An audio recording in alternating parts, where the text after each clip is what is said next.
Magandang buhay sa ating lahat, aming malulugod na taga-subaybay, lalong-lalo na sa mga kabataang naglalayong mapalawak ang kaalaman sa larangan ng matematika. Ito po ang inyong abang lingkod na laging nakahandang magpalaganap ng karunungang kaloob ng poong may kapal. At ito ang ating channel, Matinik at ang Musikero, upang maglingkod at tumulong sa lahat ng kabataan. Ito naman ngayon ang ating lesson sa session na to na pinamagatang Differential Calculus Preliminary Concepts 3-Step Rule Part 5 Tagalog Version. Bilang panimula, ang inyong abang lingkod ay naganda ng isang problem. At ito ngayon ang ating given problem. Determine the derivative of the given function by using the 3-step rule. At ang ating given, f of x equal x to the 4th power plus 2x plus 2. Ano ngayon ang derivative ng ating given function? Para masolve natin, ito na ang simula ng ating solusyon. Para sa ating step number 1, kailangan nating alamin ang difference between f of x plus delta x at ng f of x. Pagdating sa value ng f of x, wala na tayong problema sa value ng f of x dahil ito ang mismong given. f of x equal to x to the 4 plus 2x plus 2. At para naman mahanap natin ang difference between f of x plus delta x at ng f of x, kailangan alamin muna natin ang value ng f of x plus delta x. At para naman mahanap natin ang value ng f of x plus delta x, ito ang ating gagawin. Mula sa equation ng f of x equal to x to the 4 plus 2x plus 2, lahat ng x na nasa right hand side ng equation, papalitan lang natin ng x plus delta x. Ngayon naman, bibigyan din natin ng x plus delta x raised to the 4th power. Paano natin ito expand? Ating babalikan ang mga napag-aralan natin tungkol sa topic na binomial expansion pattern. Paano natin ito i-expand? At ngayon, kung ating i-expand ang ating given binomial expansion na x plus delta x raised to the 4th power, ito ngayon ang ating kasagutan. X to the 4 plus 4x cubed delta x plus 6x squared times square of delta x plus 4x times the cube of delta x plus 1 times to the 4th power of delta x. After nating may expand ang expansion ng x plus delta x raised to the 4th power, ito na ngayon ang value ng ating f of x plus delta x. Kaya't akin na itong babasahin. X to the 4 plus 4x cubed delta x plus 6x squared times the square of delta x plus 4x times the cube of delta x plus 1 times the 4th power of delta x plus 2x plus 2 delta x plus 2. At dahil may given value na tayo ng f of x, at dahil na rin sa na-compute na natin ang value ng f of x plus delta x, maaari na nating sagutin ngayon ang difference between f of x plus delta x at ng f of x. After ng substitution process, ito na ngayon ang value ng f of x plus delta x minus f of x.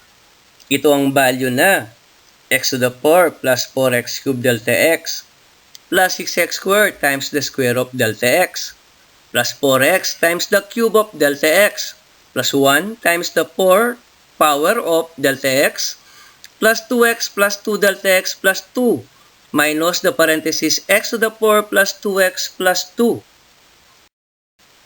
After ng simplification process na may distribute natin ang negative sign sa bawat term ng x to the 4 plus 2x plus 2 na nakaparenthesis, ito na ngayon ang value ng ating f of x plus delta x minus f of x. Na kung saan ay muli natin itong sisimplify para mahanap ang simplified form ng value ng f of x plus delta x minus f of x. Para sa ating simplification process, kakanselahin natin ang x to the 4 at ang negative x to the 4. At atin ding kakanselahin ang positive 2x at ang negative 2x. At syempre, pati na rin ang 2 at ang negative 2. At syempre, dahil sa mga cancellation process na ginawa natin, mas masisimplify na natin ngayon ang ating value ng f of x plus delta x minus f of x. Finally, ito na ngayon ang value ng f of x plus delta x minus f of x. Mas simplified na siya. 4x cubed times delta x plus 6x squared times the square of delta x plus 4x times the cube of delta x plus 1 times to the fourth power of delta x plus 2 delta x. Ngayon naman para sa ating step number 2. Ang equation na nahanap natin from step 1, both left and the right hand side ng equation nito, i-divide lang natin ng delta x. Siyempre naman, after nating mag-divide both sides of the equation by delta x, ito na ngayon ang ating equation. F of x plus delta x minus f of x all over delta x is equal to 4x cubed delta plus 6x squared times the square of delta x plus 4x times the cube of delta x plus 1 times to the fourth power of delta x plus 2 delta x all over delta x. Ito na ngayon ang ating equation after nating makapag-divide ng delta x both sides. Ito na ang ating simplified form. Ang value, 4x cubed plus 6x squared delta x plus 4x times the square of delta x plus 1 times the cube of delta x plus 2. After ng step 2, pwede na tayong mag-solve gamit ang step 3. Maaari na nating hanapin ang limit of the function wherein delta x is approaching to 0. Siyempre naman, maaari na nating isolve ang limit ng function ng f of x plus delta x minus f of x all over delta x kung saan ang delta x is approaching to 0 is actually equal to 4x cubed plus 6x squared delta x plus 4x times the square of delta x plus 1 times the cube of delta x plus 2. Kung saan ang ibig sabihin nito, lahat ng delta x na nasa right hand side ng equation natin, papalitan lang natin ng 0. And then afterward, after ng substitution process kung saan ang lahat ng delta x na palitan ng 0, ito na ngayon ang ating equation. The limit of a function f of x plus delta x minus f of x all over delta x wherein delta x approaches to 0, ang value is 4x cubed plus 2.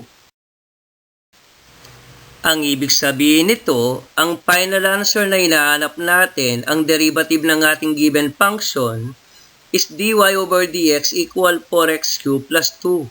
O ang derivative ng y with respect to x is equal to 4x cubed plus 2. Hanggang sa muli, ito ang Matinik at ang Musikero channel na nagsasabing maraming salamat po sa panunood. Huwag nating kalilimutan, God is great, God is good. God bless us all. Maraming salamat po.